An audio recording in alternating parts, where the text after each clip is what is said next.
Hi, I'm Sarah. Today, I'm going to read you the story of Nancy, which is titled like this: My sister moved in with me, set her own rules, and used me as a maid and babysitter. When I protested, she accused me of abusing her two kids. Pay $50,000 or I'll call the police. She had no idea about one small detail. Well, let's go. I'm Nancy, and I'm 32 years old.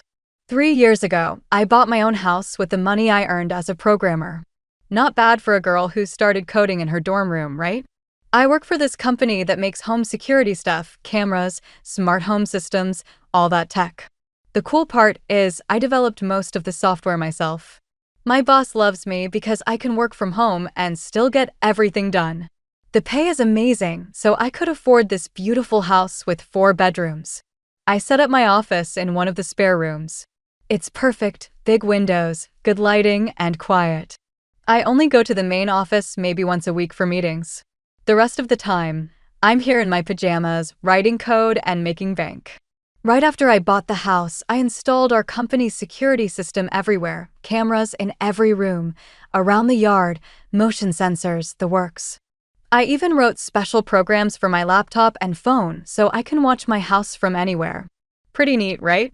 I never told my family about the monitoring stuff, though. They'd think I was paranoid or something. My life was perfect. I had my routine down: wake up at 8 o'clock, coffee, work until 6 o'clock, maybe order takeout, watch Netflix, sleep. Weekends were for cleaning, grocery shopping, and binge-watching shows.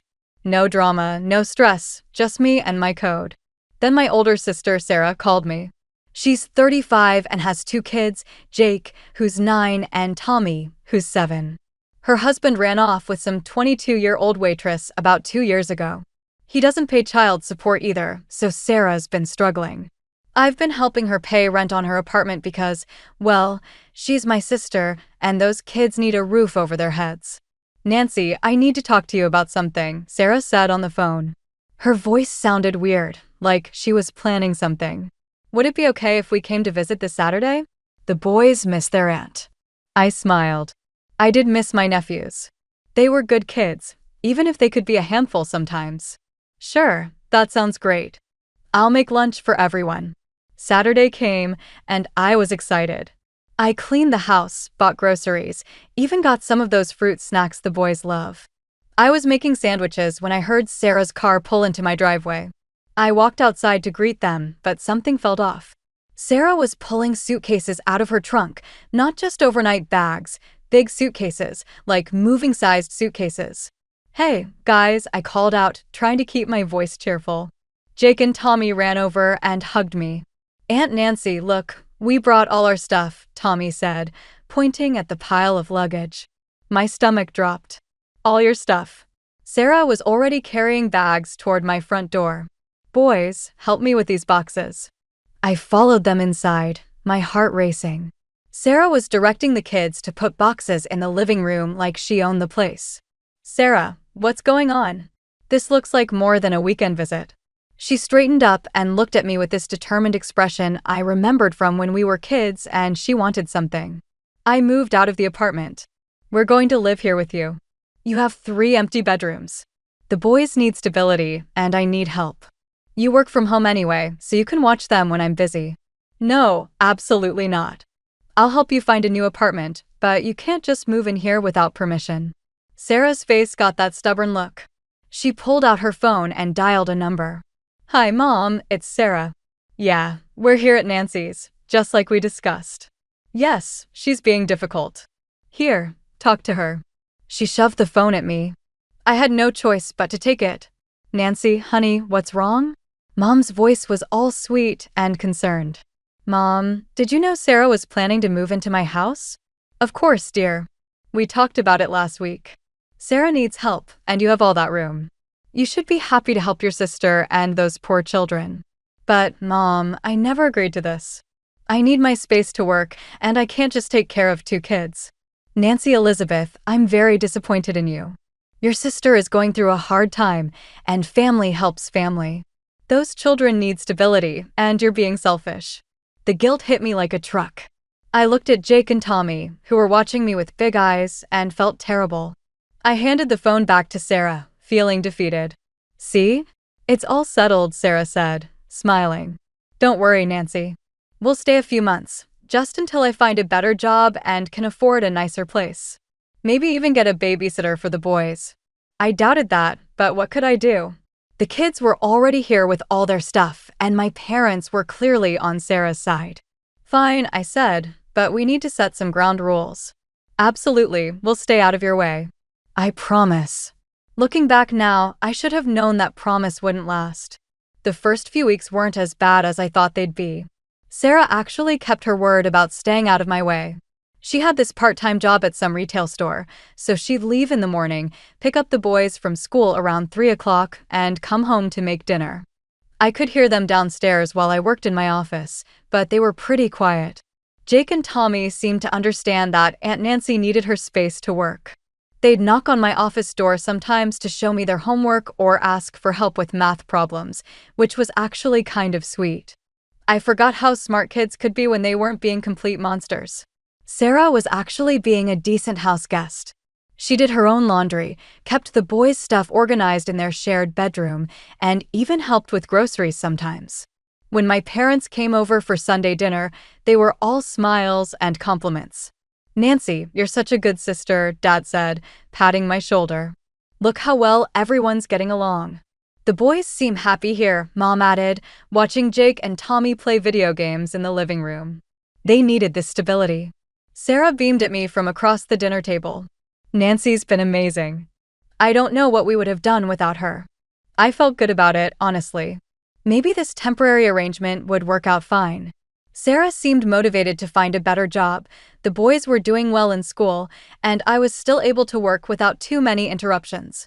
But then the 2-month mark hit, and everything started changing. It started small. Sarah began staying later at work, or at least that's what she told me. Nancy, I'm going to be working more hours, she announced one Tuesday morning. The manager said there might be a promotion available if I show I'm committed. That's great, I said, not looking up from my laptop. More money, right? Exactly. But I won't be able to pick up the boys from school anymore. Would you mind getting them, just until I can figure something else out? I paused my typing. Sarah, I have meetings in the afternoons sometimes. I can't just drop everything to do school pickup. Please, it's just temporary. Once I get this promotion, I'll be able to afford a babysitter. So I started doing school pickup. It wasn't terrible at first. I'd finish my work around 2:30, drive to the elementary school, wait in the ridiculous parent pickup line for 20 minutes, then bring the boys home. They'd do homework at the kitchen table while I tried to squeeze in a few more hours of work. But then dinner became my responsibility too. Sarah started coming home later and later, always with some excuse about inventory or training or helping other employees. She'd walk in around 8 o'clock or 9 p.m., eat whatever I'd cooked for the boys, and go straight to her room. Weekends got worse. Sarah would disappear Saturday morning with some vague excuse about errands or meeting friends and not come back until Sunday evening. That left me with 2 energetic kids who wanted to go places and do things. I found myself spending my weekends being a full-time aunt instead of relaxing and catching up on work. I got tired of all this. One weekday evening, I decided to wait for Sarah to talk to her. I needed to know what was really going on with all these late nights and weekend disappearances. I sat in the living room, waiting. 9 o'clock came and went, then 10 o'clock, then 11 o'clock. I was getting really pissed off, but I stayed put. The boys had been asleep for hours, and I just kept waiting. Finally, around midnight, I heard Sarah's car in the driveway. She stumbled through the front door, and I knew immediately what was going on.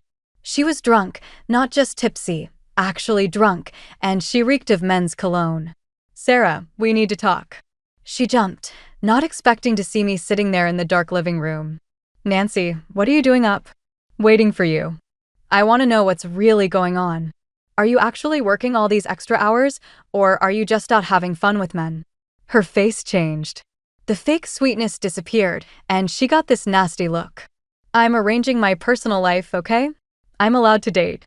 I've been divorced for 2 years. But you're lying to me about work, and you're leaving me to take care of your kids while you go out and get drunk. Whatever, Nancy. I don't have to explain myself to you." She stumbled upstairs, leaving me sitting there, furious. After that confrontation, things got even worse. Sarah started coming home very late at night, almost always drunk. She didn't take care of her children at all and hardly saw them. I was doing everything: school pickup, homework help, dinner, bedtime stories, weekend activities. The breaking point came when Jake's teacher called about a parent-teacher conference. "Mrs. Jean wants to meet about Jake's math grades," I told Sarah one morning. "Can't you go?" "I'm busy that day." "Sarah, I'm not his parent. You need to go to these things." "Nancy, please. You're better at the school stuff anyway. You help him with homework more than I do." So I went to the parent-teacher conference. I sat there, pretending to be Jake's guardian while Mrs. Jean talked about his progress and behavior. It was humiliating. That night, I called my mother. "Mom, Sarah isn't taking care of her kids. I'm doing everything while she goes out drinking and dating. This isn't what we agreed to. Nancy, your sister is just trying to arrange her personal life. She's been through a difficult divorce. You shouldn't interfere with her healing process." "Healing process?" "Mom, she's out getting drunk every night while I raise her children." "You're exaggerating, dear. Sarah deserves some happiness. Just be patient with her." I hung up, feeling completely alone. Even my own mother was taking Sarah's side, making excuses for her terrible behavior. The boys were starting to notice too. Tommy asked me one morning why his mom was never home anymore, and I didn't know what to tell him. Jake was getting quieter, more withdrawn. They needed their mother, but she was too busy arranging her personal life to care about them. Things kept getting worse. Sarah was barely home anymore, and when she was, she acted like she owned the place.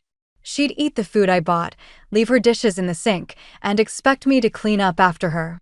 The boys were basically living like they had no mother at all. The worst part was watching Jake and Tommy try to get her attention when she was home. They'd run up to her with drawings from school or want to tell her about their day, and she'd just brush them off. I could see the hurt in their eyes. These kids needed their mother, and she was too busy chasing men to care. One afternoon, I was working in my office when I heard this terrible noise downstairs.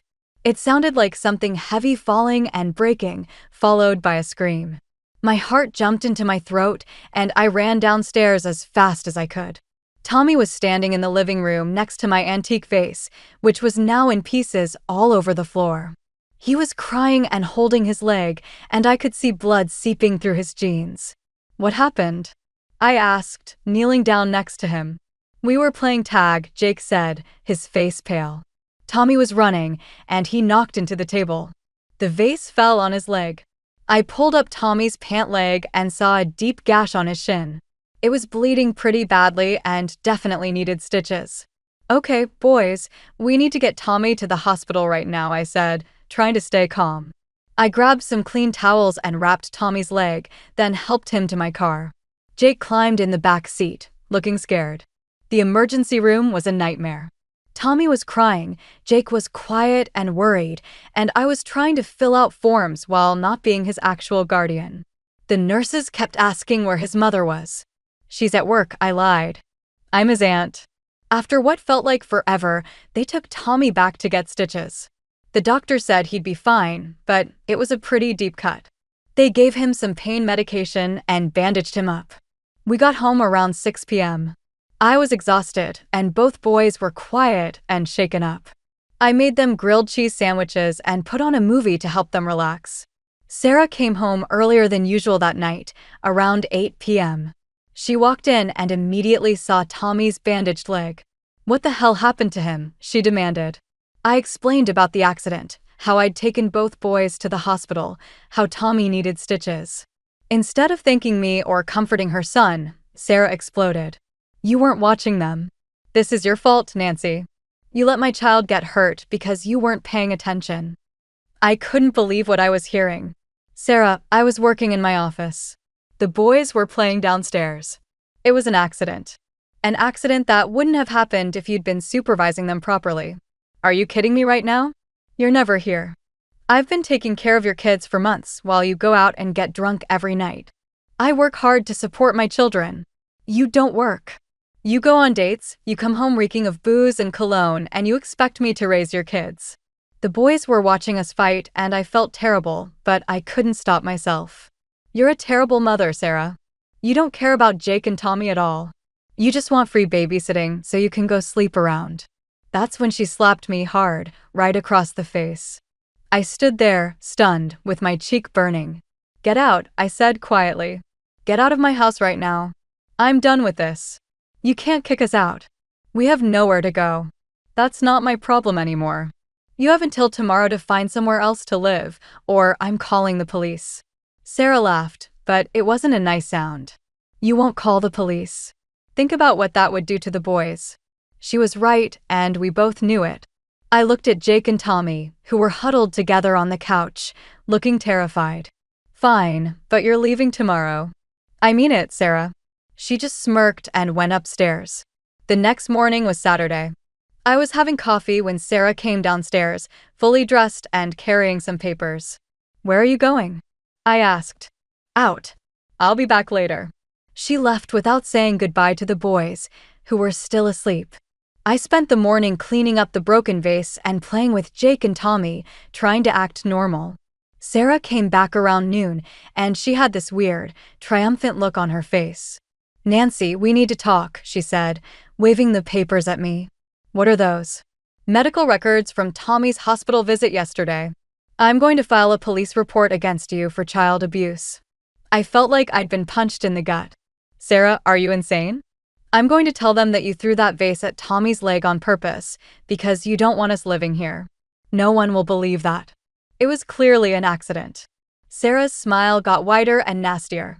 I've already talked to the boys about what they're going to tell the police. They'll say whatever I tell them to say. I looked at Jake and Tommy, who were standing in the doorway, listening.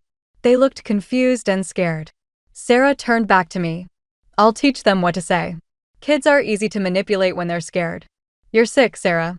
You'd lie to the police and traumatize your own children just to get what you want. I'll drop the whole thing if you let us stay here and give me $50,000. I stared at her, speechless. My own sister was blackmailing me. You're out of your mind if you think I'm giving you $50,000. Then I guess I'll be making that police report. My hands were shaking with rage, but I kept my voice calm. Fine, but first, I'm calling Mom and Dad. I want them to hear what you're planning to do.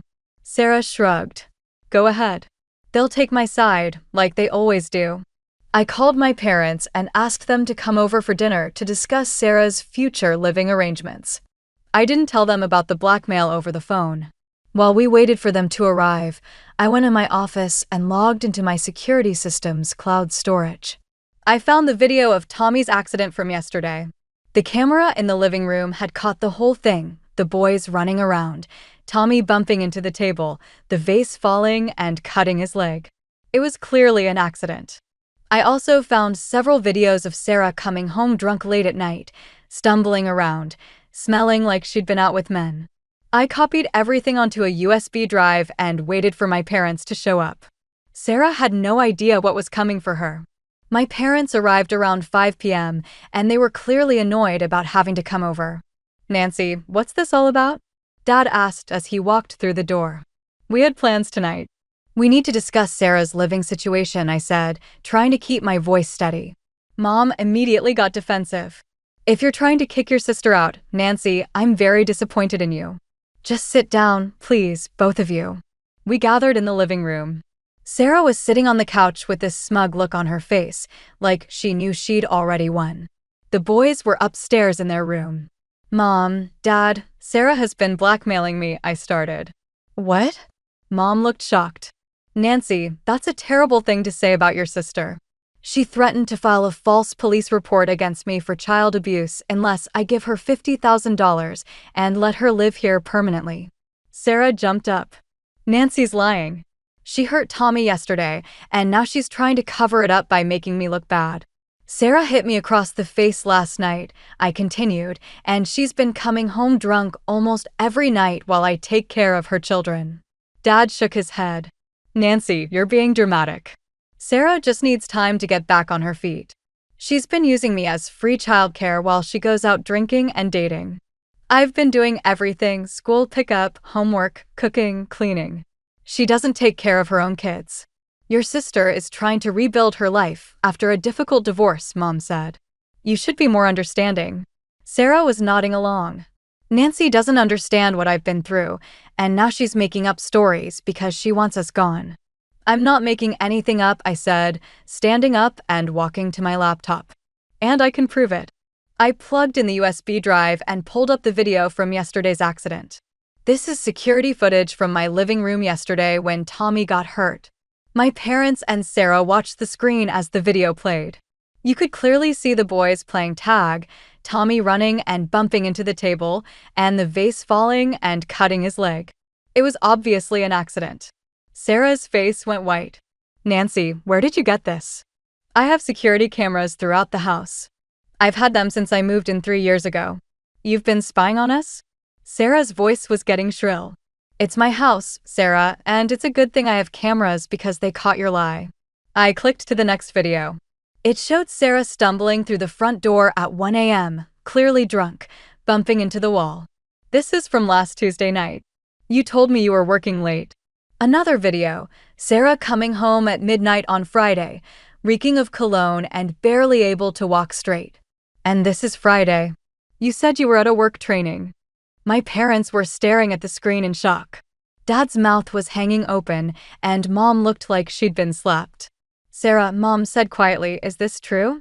Have you been lying about work? Sarah was panicking now. It's not what it looks like. I do work, and sometimes I go out afterward to relax. There's nothing wrong with that. Nothing wrong with leaving your children with me every night while you get drunk? I asked. Nothing wrong with trying to blackmail me with false abuse charges? I never said I was going to file false charges. Yes, you did. You said you were going to tell the police I threw the vase at Tommy on purpose, and you were going to coach Jake and Tommy to lie for you. Dad stood up slowly. Sarah, did you really threaten to make false accusations against Nancy? I was just trying to protect my children. From what? From their aunt who's been taking better care of them than you have. Mom was crying now. Sarah, how could you do this? How could you lie to us and take advantage of Nancy like this? You don't understand, Sarah said desperately. I needed help. I needed time to figure things out. By getting drunk every night and neglecting your kids? I asked. That's not figuring things out. That's being selfish. Nancy, what do you want us to do? Dad asked, looking exhausted. I want Sarah and the boys out of my house tonight. And if she tries to file any false reports against me, I'll take these videos to the police and file for custody of Jake and Tommy. Sarah gasped. You can't take my children away from me. Watch me. I have hours of footage showing you coming home drunk while your kids are asleep. I have evidence that you threatened to file false police reports. Any judge would see that these boys need a stable home. Nancy, you can't be serious, Mom said. I am completely serious. Sarah is an unfit mother, and I won't let her use me anymore. Sarah started crying, but it felt fake. Please, Nancy, I'm sorry. I'll do better, I promise. Too late. You had months to do better. Instead, you got worse. Nancy, please, Dad said. These are your nephews. Think about what's best for them. I am thinking about what's best for them. They need a mother who actually cares about them, not someone who sees them as an inconvenience. I looked at Sarah, who was still crying her fake tears. You have 2 hours to pack your stuff and get out. If you're not gone by 8 p.m., I'm calling the police and showing them these videos. Mom and Dad looked at each other, then at Sarah. Sarah, maybe you should come stay with us for a while, Mom said quietly, until you can figure things out properly. I don't want to live with you, Sarah snapped. Your house is too small. Well, you can't stay here, Dad said firmly. Nancy's right. This has gone too far. Sarah glared at all of us, but she knew she was beaten. She stomped upstairs to pack. My parents left without saying much. They were ashamed and embarrassed, and I felt bad for them, but not bad enough to change my mind. Sarah and the boys were gone by 7:30 p.m. Jake and Tommy hugged me goodbye, and I felt terrible watching them leave, but I knew it was the right thing to do. A few months later, I heard through my cousin that Sarah was working full-time now because Mom and Dad wouldn't let her go out drinking anymore. She had to actually take care of her kids for once.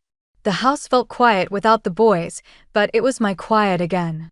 I could work without interruptions, eat what I wanted, and come and go as I pleased. I felt a little guilty about Jake and Tommy sometimes, but I reminded myself that it wasn't my job to raise them. That was Sarah's responsibility, and maybe now she'd finally step up and be the mother they deserved.